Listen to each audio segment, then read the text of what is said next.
Tiene un postdoctorado en Gobernanza y Políticas Públicas por la Universidad de Alcalá de España. Es doctor en Educación por la Universidad Pedagógica Nacional, maestro en Derechos Humanos por la misma Universidad y Ciudad de México, jefe de investigación de la Escuela Normal de Especialización, doctor Roberto Solís Quiroga.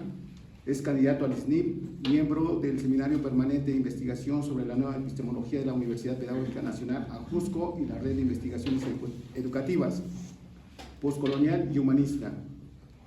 Es autor del libro La ética docente frente a los cambios en el sistema educativo nacional, Publicar al Sur, así como múltiples capítulos y artículos de libros y revistas indexadas y arbitradas, que nos honra, doctor, el tener ese tipo de personas que nos van a platicar sobre sus experiencias. Enhorabuena, doctor, la tribuna es suya. Gracias, Devino, muchísimas gracias. Y gracias por la invitación a la Universidad Autónoma de Tlaxcala. Es un gusto el poder compartir siempre en Tlaxcala, aunque estamos en la Ciudad de México. Y digo estamos porque pues, venimos por eso, con mucho gusto, a compartir con ustedes respecto de situaciones relacionadas con, no solamente con la investigación, sino también con las reflexiones que son necesarias hoy en día en un contexto de cambio educativo, ¿no?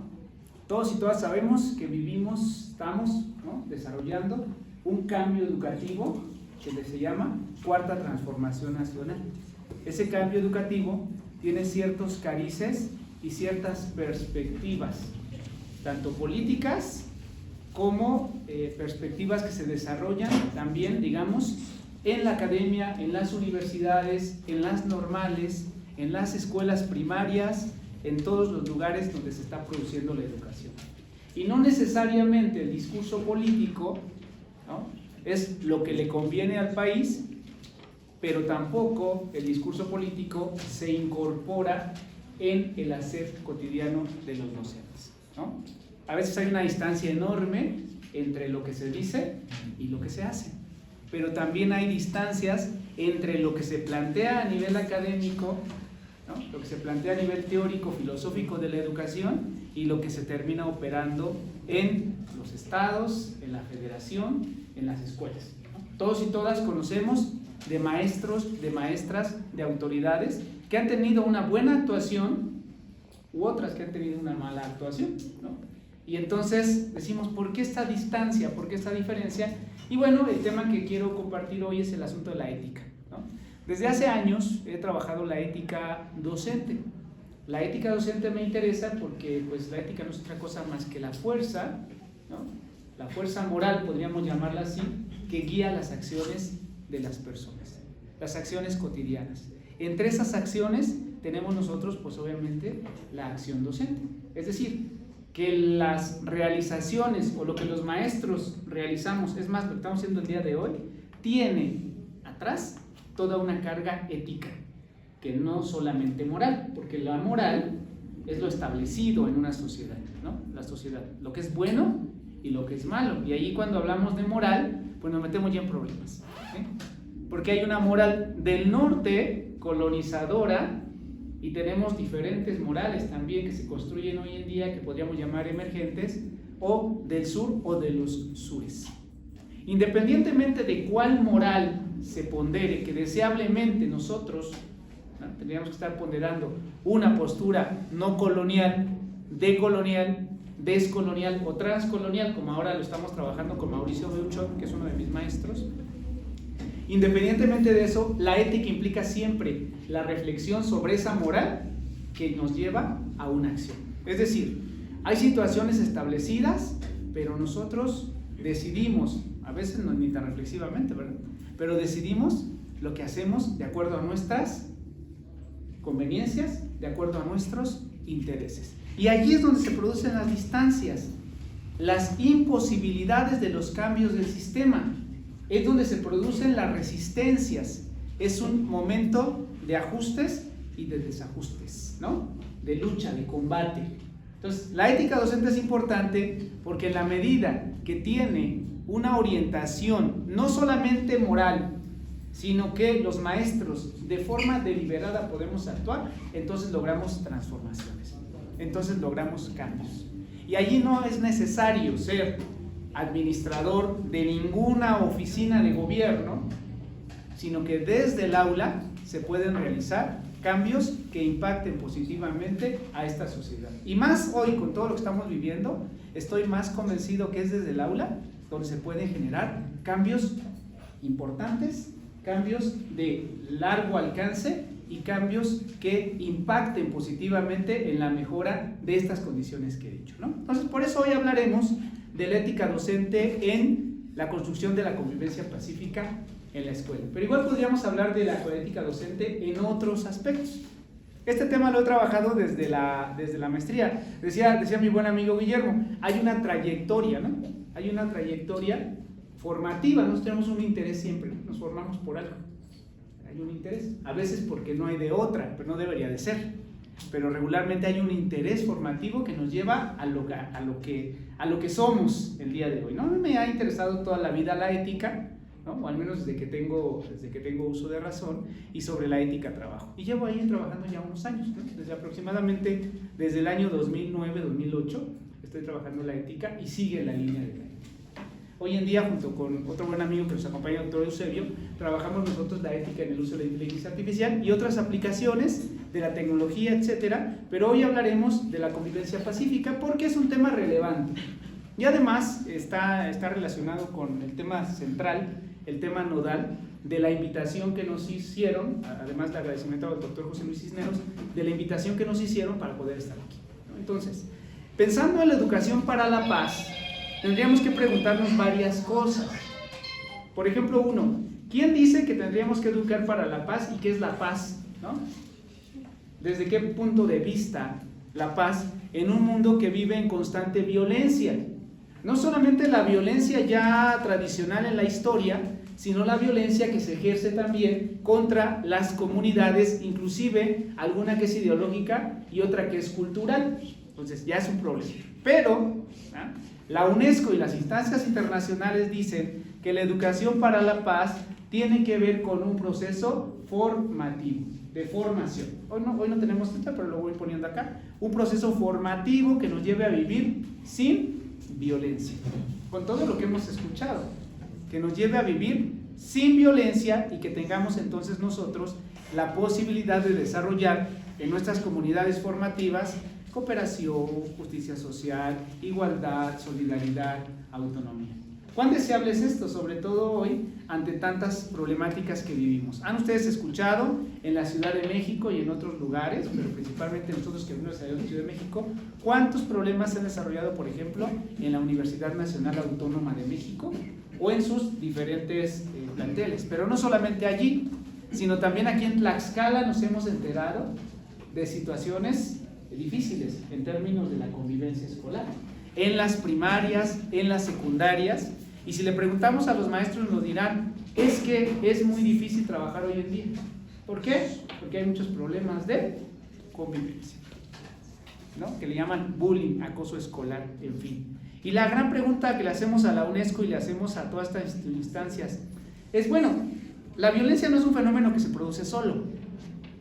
No es que de un día nos despertamos y ya la sociedad era violenta, sino que hay todo un sistema que produce de manera cultural y estructural la violencia.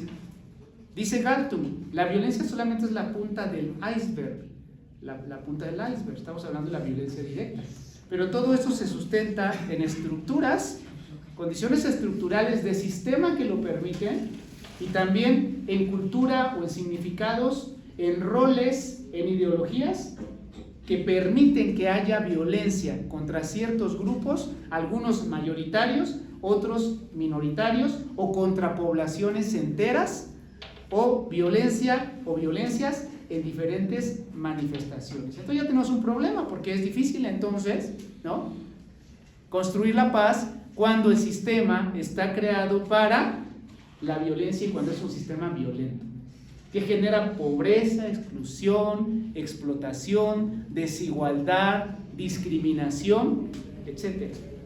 Decimos, ¿por qué hay violencia en las comunidades? Pues ¿por qué no hay oportunidades de trabajo? ¿No es cierto? ¿Por qué los jóvenes, las jóvenes que deberían de estar en las escuelas se encuentran hoy en día en las manos de la delincuencia organizada, porque no hay oportunidades, no hay de otra a dónde puedan ir. El sistema neoliberal, el sistema capitalista, lo ha generado. Y lo podríamos llevar más allá. El sistema colonial, ¿no?, que tenemos hoy, principalmente es capitalista, que después se convirtió en neoliberal, pero el capitalismo tiene un montón de tiempo, ¿no? Desde la Revolución Francesa, cuando los burgueses llegan al poder, entonces empieza a surgir el capitalismo. Y el capitalismo en sus diferentes manifestaciones, que no me detendré a decir cada una de ellas, pero sin duda es el capitalismo neoliberal en sus características, el principal generador de las condiciones estructurales y culturales que generan la violencia, y hoy en día el principal sistema que coloniza todo lo que se puede, ¿no? Absolutamente todo lo que se puede. Dígame si hoy en día no estamos usando aparatos del capitalismo, ¿no? Si no estamos nosotros en la estructura del neoliberalismo. Lo usamos, vivimos y se ha incorporado a nuestra vida cotidiana ahora en la cuarta revolución industrial de una manera extraordinaria. Con todo eso, la UNESCO dice que la educación para la paz se puede generar. Entonces me pregunto, sí, pero ¿en qué niveles? Y habría que pensar, ¿cómo construimos la paz? Un primer nivel es el nivel de la filosofía y la epistemología. ¿Qué entendemos por la paz cuando tenemos esas condiciones? Y la epistemología nos llevaría a pensar cuáles son aquellas condiciones científicas en virtud de las cuales podremos nosotros construir la paz. Tiene un ámbito ético también. ¿La paz para qué? ¿Para que se mantengan las condiciones del capitalismo de la sociedad neoliberal? ¿O la paz para crear comunidad? La paz para reconocer los derechos de las personas. La paz para construir posibilidades distintas. La paz para que en nuestros pueblos, en nuestras comunidades, realmente haya desarrollo y no una situación violenta de absoluta explotación y exterminio de las posibilidades mismas de hacer comunidad, o que se nos establecen ciertos marcos y estructuras de lo que debería de ser una comunidad. ¿Qué nos toca a nosotros? Obviamente el ámbito filosófico y el epistemológico tenemos que prepararnos, desarrollemos la capacidad crítica. Y número 2, nos toca más bien el pedagógico, quienes estamos en educación, generar teoría educativa para pensar, reflexión sobre la educación, para que a través de la didáctica podamos enseñar la paz, enseñar un mundo diferente, pero tendremos que pasar no por la mera instrumentalidad, vamos a hacer el taller para la construcción de la paz, no, reflexionemos. ¿De dónde vienen las condiciones? Y a partir de esa reflexión, sensibilicemos y entonces sí, despleguemos talleres, despleguemos la didáctica, pero con un sentido. A eso le llamamos teleología. ¿Cuál es el sentido? Pues obviamente un sentido hoy en día comunitario. Aunque quien lea Bauman, Zygmunt Bauman dirá que no podemos estar en la excesiva comunitariedad. Y coincido. No solamente es la comunidad, pero tampoco es solamente el individuo. Son las dos cosas, el desarrollo de ambas manifestaciones de la persona humana en todas sus características y la comunidad. ¿Cómo lo hacemos coincidir? Y es la propuesta que les quiero traer el día de hoy, ¿no? Todavía ahí tenemos tiempo. Entonces, los ámbitos en que la educación para la paz se puede manifestar son varios, ¿no? Y allí nos podemos situar con los españoles y vas a hablar del norte. Bueno, pues está interesante, hablemos de lo que dicen en el norte epistemológico. 1. Construir cultura de paz versus la cultura de la violencia que tenemos, ¿no? 2. La visión positiva del conflicto versus la visión negativa del conflicto, es decir, el conflicto como posibilidad de aprender y avanzar y no como algo que tenemos que negar o eliminar. 3. Respeto de la dignidad humana. Una de las bases para la construcción de la paz, sin duda, es el reconocimiento de que el ser humano vale por simple y sencillamente ser un humano. No importa el color, no importa la nacionalidad o el origen, no importa ninguna otra característica, simple y sencillamente porque es un ser humano. Y ese es el centro del pensamiento desde, si hablamos de la historia tradicional, desde la época renacentista, ¿no es cierto? El regreso a lo humano, el humano es el importante. El humanismo mexicano, la base del humanismo es el ser humano. pero el ser humano digno en todas sus manifestaciones, no solamente uno solo, o un modelo de humanidad, o un tipo de humano. Por otro lado, aprender a transformar a la cultura, la estructura, a través de acciones que nos lleven a resolver pacíficamente los conflictos, pero y sobre todo quiero enfatizar la posibilidad de transformar la racionalidad que tenemos. ¿Qué es la racionalidad? Tiene que ver con la ética, ¿no? Las razones, ¿no?, filosóficas, epistemológicas, éticas que guían nuestras acciones. ¿Por qué hacemos lo que hacemos? Bueno, porque se ha construido cultural, estructuralmente, tradicional, históricamente, epocalmente, se ha construido una racionalidad. Una racionalidad que tiene como varios elementos. En principio la llamaremos racionalidad neoliberal o postcapitalista, pero esta racionalidad neoliberal tiene sus características. Uno, dice Dardot y Laval, que es un autor que me encanta y que les recomiendo, en un ensayo que se llama La Nueva Razón. Produce el individualismo. Busca que se produzca el hombre empresarial, que haya competencia, que todo lo que busquemos sea resoluciones inmediatas, ¿no? Para todo la inmediatez. Tenemos también la posibilidad de un hombre que se dedica al consumo y el extractivismo de la vida hoy en día a través de los datos, ¿no es cierto? Ese es el neoliberalismo, la racionalidad neoliberal. A todos y a todas nos están extrayendo en este momento los datos a través de estos dispositivos. Esto es lo que vivimos, nos están extrayendo la vida. 2. Momento de cuarta, quinta y sexta revolución industrial, donde hay un cambio tecnológico que nos lleva a un marco vital. Nos dice, ahora tú solamente vas a poder vivir en lo presencial, en lo virtual o en lo híbrido. Y decimos, ¿en serio? ¿Eso es lo único que hay? ¿Nada más eso? Los metaversos, las redes sociales. Y nosotros de manera así, sin criticar, sin nada, somos usuarios de las redes sociales, somos usuarios de la tecnología, ¿o no? Y decimos, esa es la vida que tenemos que vivir. ¿En serio? No hay otras maneras de vivir. No hay otras formas de hacer comunidad. Solamente lo pienso porque eso es lo que nos dice. Los marcos. Inclusive hay un marco, que seguiré más adelante, en el que nos están diciendo. Otra cosa, la posibilidad de desarrollo en las tecnologías de lo que es el transhumanismo y después la computación cuántica. Pero no vayamos ahí, mundo tecnológico. Tercero, mundo pospandémico. Mundo pospandémico, que la pandemia fue un gran acto de violencia, no de la naturaleza, del sistema otra vez. ¿Por qué? Las condiciones pandémicas y las muertes de la pandemia y la producción de la propia pandemia obedecen a la lógica extractivista neoliberal por donde ustedes le miren. Ya no se produjo así de que nada más se comieron una sopa en Wuhan y ya salió la pandemia, lo loco, no. Tiene condiciones que la han generado y las consecuencias en un mundo post-pandémico que se traducen en la educación en situaciones de rezago educativo, en situaciones de corte socioemocional, psicoemocional, afectivo-emocional. Por lo tanto, entonces nos lleva a pensar en la necesidad de construir la paz. Obviamente, en una sociedad mundial que está dolida por las pérdidas, dolida por los efectos de la pandemia, dolidas por las consecuencias después de las políticas públicas que se han establecido después de la pandemia y todo lo demás que estamos hablando.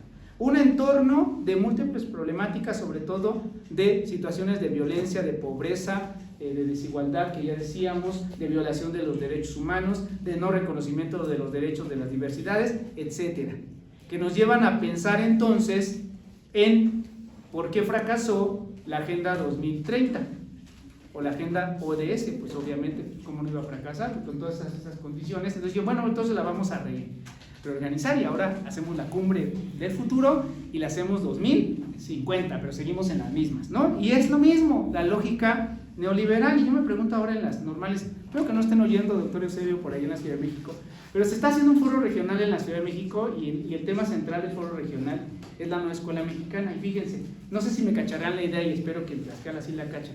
El centro de todo es los ODS, la nueva escuela mexicana y los ODS. Digo, bueno, no sé a qué hora pudieron hacer ese maridaje, pero bueno, todos. Entonces, no entienden qué es, o lo que están diciendo cuando hablan de epistemologías del sur, en la nueva escuela mexicana.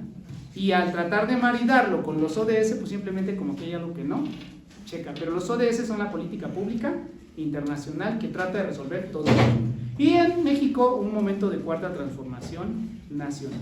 ¿Cómo es entonces esa racionalidad? Ya para ir cerrando, me quedan como 2 minutos, ¿verdad? La racionalidad que tenemos entonces es una racionalidad solipsista de datos, dataísta, diría Han. Quien quiera leer a Han está muy interesante, dataísta, infócrata, violenta, etc. ¿Qué necesitamos o qué proponemos? Una racionalidad diferente. Construir una racionalidad diferente. No solamente es eso de pensamiento crítico, sí. No, racionalidad diferente. Hablaba con Mauricio Beuchot y me mandó un correo porque estaba muy contento que aquí en Tlaxcala se produjo un libro, ¿no? Y en ese libro hay un texto donde se le cita a Mauricio y me decía que Luis Villoro estaba interesado en desarrollar el concepto de racionalidad analógica con Mauricio Beuchot. Y entonces estaba muy contento porque ese concepto se está desarrollando ya en el trabajo que estoy desarrollando. Entonces, pues por ahí es el camino. Entonces, siguiendo el camino que dijo Mauricio Beuchot y que no me cae bien, entonces vamos por ese camino.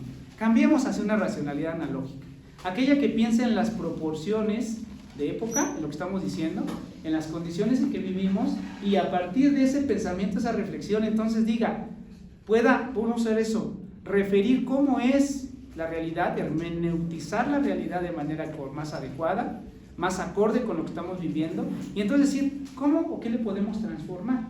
Porque a veces las transformaciones parten de un malentendimiento, de un sesgo, cuando en muchas ocasiones las intervenciones se hacen desde el escritorio, no se hacen desde el aula. Entonces queremos resolver la convivencia desde el escritorio, y ahí nos mandan los materiales y los libros, y eso ya sabemos, ¿no?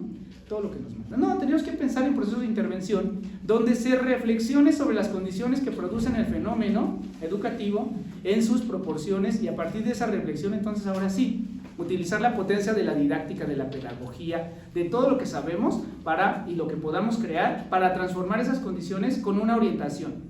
No la orientación de beneficiar a la empresa o al capital, sino de buscar el beneficio colectivo, el desarrollo del ser humano, y además que nos lleve a pensar en el otro humano, en el otro ser vivo no humano, en la comunidad y obviamente en el planeta. Posteriormente nos llevará a pensar en otro asunto. Esta es una ética sin duda contracultural. Y voy a cerrar entonces.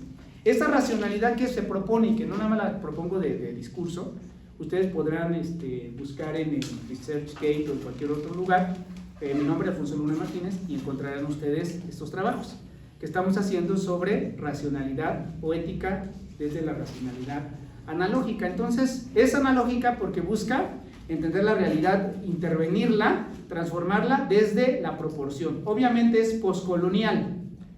No es decolonial, no es descolonial, sino postcolonial. Esa es la perspectiva que estamos planteando con Mauricio y Luis Eduardo. Postcolonial, solidaria, ética comunitaria, ética de la colaboración. También tiene una ética de tipo planetaria, que nos lleva a pensar en cuáles son los efectos de nuestra acción también frente al planeta, y por supuesto respetuosa, decía, de la dignidad humana, por tanto humanista. ¿De cuál humanidad? De toda manifestación de humanidad. Liberadora sin duda, retomando a Freire, ¿no? Liberadora, sin duda liberadora tendría que ser, liberadora. Y también, y esto es algo nuevo, aparte de innovadora, creativa, etcétera, una racionalidad de la esperanza. Y allí retoma un autor que estoy leyendo y que le recomiendo, y con esto cerraré para darle las gracias, a un autor coreano que se apellida Han, seguramente lo han leído, en un ensayo que habla sobre la esperanza. Y hoy en día lo estoy retomando y me parece que por ahí es el camino, en esa esperanza no ilusa, sino una esperanza racional, situada en la realidad, de que las condiciones que tenemos se pueden transformar. No es sencillo, no va a ser inmediato, pero se pueden transformar, y lo mejor, nosotros podemos hacer algo para lograr esas transformaciones. Hay quien puede hacer más, pero nosotros vamos haciendo poco a poco lo que podemos y lo que nos es posible hacer para que eventualmente se generen cambios, y vaya que se pueden generar. Muchísimas gracias por la oportunidad.